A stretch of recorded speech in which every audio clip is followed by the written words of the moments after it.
할렐루야. 하나님의 크신 은혜가 이 새벽에 우리 가운데 가득한 줄 믿습니다. 우리는 오늘 역대하 25장 14절 28절까지 본문을 가지고 12월 4일 금요 새벽 기도를 하나님께 드리도록 하겠습니다. 우리는 계속해서 남유다 왕 아마샤에 관하여 말씀을 살펴보고 있습니다. 어제 우리 아마샤의 전반기를 보았지 않았습니까? 전반기 아마샤의 모습은 한마디로 하나님만을 신뢰하였던 아주 신실한 왕이었습니다. 오늘 본문은 아마샤의 후반기 통치 내역입니다. 그런데 오늘 본문의 색깔은 어제와 정반대입니다. 저는 오늘 아마샤의 행동을 보면서 이렇게 한마디로 표현하고 싶습니다. 어리석은 행동을 했다. 오늘 본문의 아마샤의 어리석은 행동은 두 가지입니다. 첫 번째가 바로 14절입니다. 아마샤가 에돔 사람들을 죽이고 돌아올 때 세일 자손의 신들을 가져와서 자기의 신으로 세우고 그것들 앞에 경배하며 분향한지라. 아마샤는 에돔 사람과의 전쟁에서 대승을 거두고 나서 무엇을 했습니까? 하나님께 예배하고 감사하고 하나님을 찬양했나요? 아니요. 에돔 사람의 신들을 섬기는 우상숭배, 즉 하나님을 배교하고 말았습니다. 승리 끝에, 성공 끝에 배신. 많이 보던 레파토리 아닙니까? 많은 왕들의 삶의 모습이 이러했습니다. 큰 승리를 거두고 교만하고 배교하다. 오늘 우리에게 이 말씀을 주는 이유는 우리 또한 이런 모습으로 살아갈 때가 너무나도 많기 때문입니다. 우리의 모든 일상에서 우리는 어려울 때, 힘들 때는 하나님을 의지하고 찾습니다. 그런데 내가 어느 정도 안정적이고 어느 정도 내 힘으로 무엇을 할 수 있다라고 생각이 들면 그때부터는 하나님을 잊고 내 힘으로, 내 경험으로, 내 지식으로 이겨내려고만 할 때가 많이 있습니다. 아마샤가 지금 우리에게 이 메시지를, 우리가 살고 있는 실수를 정확히 보여주고 있습니다. 여러분, 고대 세계에서는 나라와 나라의 전쟁을 신들의 전쟁이라고 했습니다. 무슨 말입니까? 내가 섬기는 신과 너가 섬기는 신의 싸움입니다. 우리가 이기면 우리가 섬기는 신이 강하고요, 우리가 지면 우리가 섬기는 신이 약하다라는 말입니다. 그래서 그 싸움에서 지면 그 신을 평가절하합니다. 하등 취급을 하는 것이죠. 지금 아마샤는요, 큰 승리를 거두고 에돔에 있는 모든 은과 금과 보물들을 가져왔습니다. 전리품이지요. 그 전리품 안에 에돔의 신상, 우상 신상을 가져온 것입니다. 전리품을 가져온 것이 어리석은 행동이 아닙니다. 전리품 속에 있는 화려하기도 하고 신비롭게도 보이고 아름답게도 보이는, 그래서 그 마음을 빼앗겨버리게 만들 정도로 화려한 우상 앞에, 원래는 그 우상을 싫어해야 되죠. 우상을 미워해야 됩니다. 가져와서 다 깨부셔버려야 됩니다. 그런데 그 우상의 마음을 빼앗겨버렸습니다. 그리고 우상 앞에서 절을 하는 어리석은 행동을 하고 맙니다. 왜 그가 이런 어리석은 행동을 할까요? 그의 마음에 하나님보다 그 우상, 더 나아가서 내가 승리를 경험케 하게 되었다라는 것에 도취되어 있었기 때문입니다. 그는 하지 말할 행동, 즉 하나님을 배교했던 것, 자기의 아버지가 하나님을 떠나고 그의 통치 말년에 하나님을 배교하였을 때 처참히 죽었다라는 것을 목도하였음에도 불구하고 아마샤는 아버지로 하여금 하지 말아야 될 행동을 보고 배우고 그대로 하고 있습니다. 이것이 어리석은 행동입니다. 두 번째 어리석은 행동은 무엇입니까? 오늘 본문 17절입니다. 유다왕 아마샤가 상의하고 예후의 손자 여호아하스의 아들 이스라엘 왕 요아스에게 사신을 보내어 이르되 오라 서로 대면을 한지라. 여기서 대면하자라는 말은 서로 대화하자, 서로 이야기하자가 아니라 우리가 한번 싸워보자, 힘을 겨뤄보자라는 뜻입니다. 아마샤는 지금요 계속해서 교만에 이끄는 삶을 살고 있습니다. 목적이 이끄는 삶, 겸손이 이끄는 삶, 거룩이 이끄는 삶이 아니라 교만이 이끄는 삶을 살고 있습니다. 자기 주위에 누가 있습니까? 큰 승리를 경험한 자기의 동료 30만 대군이 있습니다. 사실 30만은 큰 대군은 아닙니다. 그러나 한번 승리를 경험해 봤던 그 도취 때문에 이들만 있으면 우리는 누구든지 이길 수 있다라는 생각을 가지고 있었습니다. 그래서 지금 북이스라엘과 전쟁의 메시지를 전달한 것입니다. 하나님께서는 하나님의 사람을 통하여 이 전쟁을 막기를 원했습니다. 그래서 그 모든 메시지를 전달했을 때 아마샤는 어두운 생각, 어두운 눈, 어두운 길을 보고 있는 그 길을 걷고 있기 때문에 그 메시지가 들리지 않았습니다. 그리고 끝까지 그 전쟁에 나가려고 했을 적에 다시금 한 번 더 19절에 유다 왕, 이스라엘 왕, 북이스라엘 왕 요아스를 통하여서 이 메시지를 듣게 됩니다. 내게 에돔 사람들을 쳤다고 내 마음이 교만하여 자긍하는도다.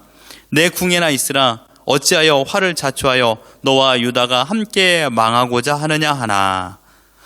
너는 교만하여 분수를 모르는 놈이구나. 너가 지금 작은 승리를 경험했다라고 이렇게 자고하느냐? 너 이러다가 큰 코 다친다. 너 이러다가 너뿐만 아니라 네 백성들도 위험에 처해진다. 그냥 궁에나 있어. 라는 이 메시지를 전달한 것입니다.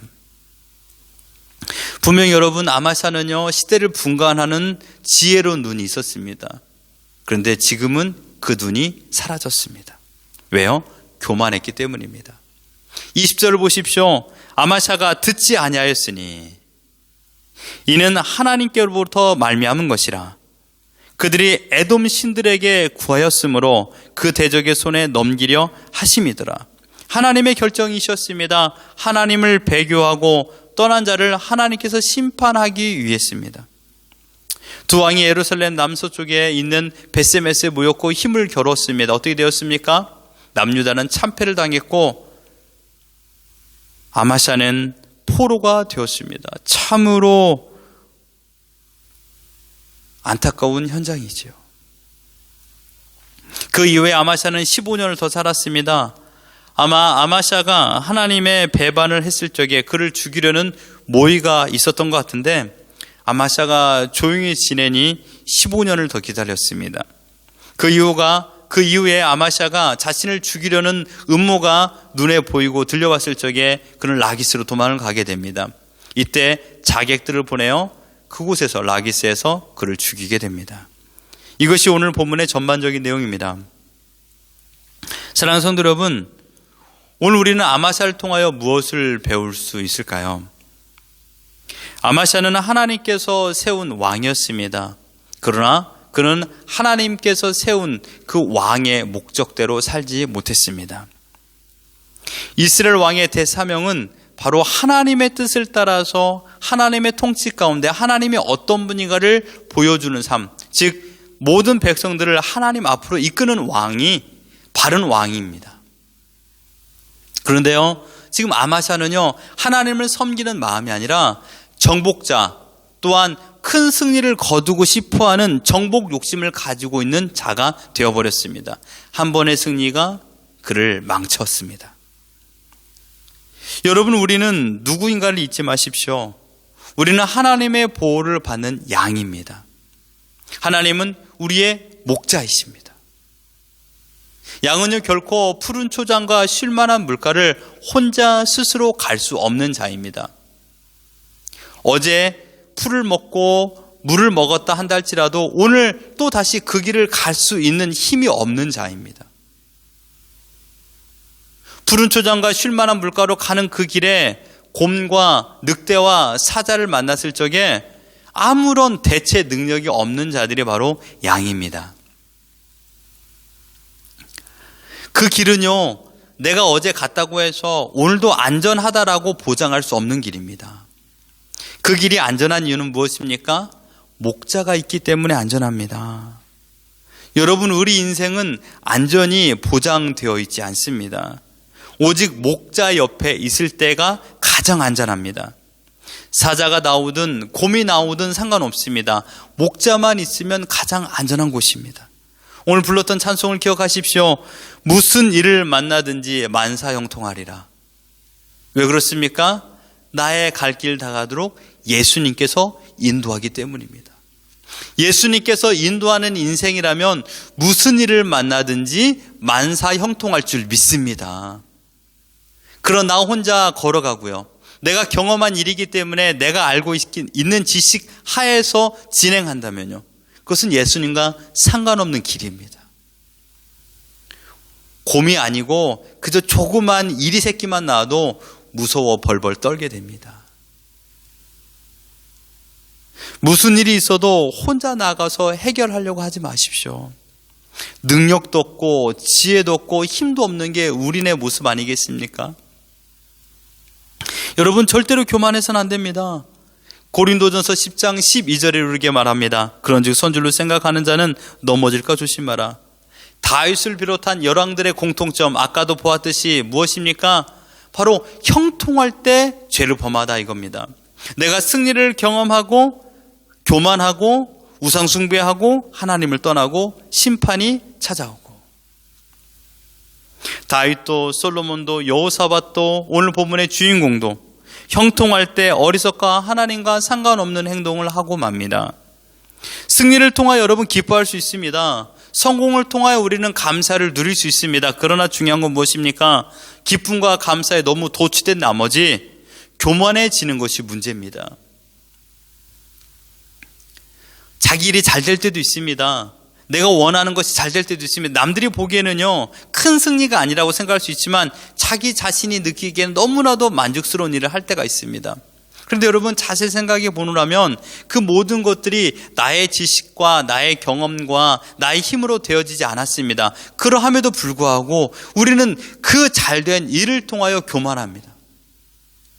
그 일로 인하여 나는 너무나도 하나님 앞에 감사하는 것이 아니라 내가 한 것처럼 생각하며 하나님과 상관없는 결정을 할 때가 많이 있습니다. 여러분, 성공하면요, 내가 이긴 것처럼 생각하며 긴장을 풉니다. 내가 위험할 때는요, 바짝 긴장합니다. 바짝 자신을 움츠립니다. 사방을 잘 살핍니다. 그런데요, 내가 이기면 그때부터 교만해집니다. 마치 여러분 복싱할 때 이렇게 하지 않습니까? 한 대 맞아줍니다. 상대방을 유혹하기 위해서 한 대 맞아줍니다. 그럴 때 상대방 나의 펀치가 먹히네? 신이 납니다. 그리고 가드도 내리고 막 달려듭니다. 이때 정확히 그의 관자놀이에 스트레스를 꽂아버립니다. 그러면요, 그 펀치로 인하여서 상대방은 넉다운이 되는 것이죠. 하나님께 쓰는 전쟁의 방법입니다. 어떻게 합니까? 저주는 척합니다. 그래서 도망갑니다. 막다른 골목까지 도망가지요. 그리고 적들이 그곳까지 오도록 유인합니다. 그리고 숨겨둔 복병을 통하여 그들을 모두 다 섬멸해버립니다. 우리는 이렇게 교만하면서 우리의 가드를 풀고 우리가 긴장을 풀고 하나님을 의지하는 마음을 내려놓고 이제까지 열심히 잘 살았으니까, 이만큼 승리했으니까 이 봐봐 얼마나 많이 있어 라고 하면서 우리가 하나님을 의지하지 아니하고 긴장을 풀고 교만한 마음으로 우리가 살아갈 때 큰 낭패와 실패를 경험한 적이 많이 있지 않습니까? 지금 내가 승승장구하고 있습니까? 지금 여러분 일이 잘 되고 있습니까? 그렇다면 더욱 하나님을 신뢰하십시오. 나 스스로 성공한 것이 아니라 하나님의 은혜입니다. 그 은혜를 잊으면 사단은 여지없이 우리를 무너뜨리는 그런 상황을 우리는 경험하게 됩니다. 교만은요, 나를 넘어뜨리게 만드는 그 빈틈을 열어주는 것입니다. 형통할수록 겸손하십시오. 더욱 하나님께 감사하십시오. 우린 누굽니까? 하나님의 자녀입니다. 하나님께서 우리의 아버지십니다. 우리에게 승리를 주시는 분은 바로 하나님 아버지십니다. 그러면 우리는 그 아버지께 감사하는 것입니다. 이 감사가 우리의 형통과 우리의 승리를 오래 간직할 수 있는 유일한 방법입니다. 하나님께 주신 승리를 일순간에 빼앗기지 마십시오. 그 승리를 간직할 수 있도록 매일마다 하나님을 생각하며 하나님 앞에 무릎을 꿇고 그 하나님께 감사하십시오. 오늘 우리에게 소소한 승리를 주실 것입니다. 그때마다 우리가 해야 될 것은 교만이 아니라 감사합니다. 하나님, 나를 지켜주시고 나와 함께하여 주심으로 말미암아 이렇게 승리케 하여 주심을 감사합니다. 이 승리를 주시는 하나님을 찬양합니다. 매일 나의 삶에 나와 동행하여 주시는 하나님, 그 하나님과 함께 거하기를 원합니다. 나는 주님의 양입니다. 양은 주님을 떠나서는 살 수 없습니다. 나를 불쌍히 여겨 주시옵소서. 제일 연약한 양은 제일 목자와 같이 있습니다. 제일 연약한 양은 가장 목자의 품 깊숙이 있습니다. 가장 연약한 양은 가장 큰 목자의 사랑을 받습니다. 여러분, 우리는 하나님 앞에 내가 가지고 있는 것을 자랑하는 존재가 아닙니다. 하나님, 저 연약합니다. 저를 불쌍히 여겨 주옵소서. 비로소 그때 하나님의 크신 사랑의 손길을 경험할 줄 믿습니다. 오늘 우리의 가지고 있는 것을 자랑하는 인생이 아니라 오직 하나님의 돌봄을 찬양하는 인생이 되기를 주님 이름으로 축원합니다. 그리고 그 인생답게 하나님의 이끌어주신 손길을 따라서 오늘 푸른 초장과 쉴만한 물가를 향하여 걸어나가고, 또한 그곳에서 목을 축이고 음식을 먹는 그런 은혜가 있기를 소망합니다. 그래서 오늘도 세상을 향하여 교만한 모습을 버리고 그런 세상을 향하여 따라가는 것이 아니라 철저하게 하나님 앞에 순종하며 하늘 소망을 가지고 이 땅에 그리스도의 제자로 살아가는 우리 모두가 되기를 예수 그리스도 이름으로 축원합니다.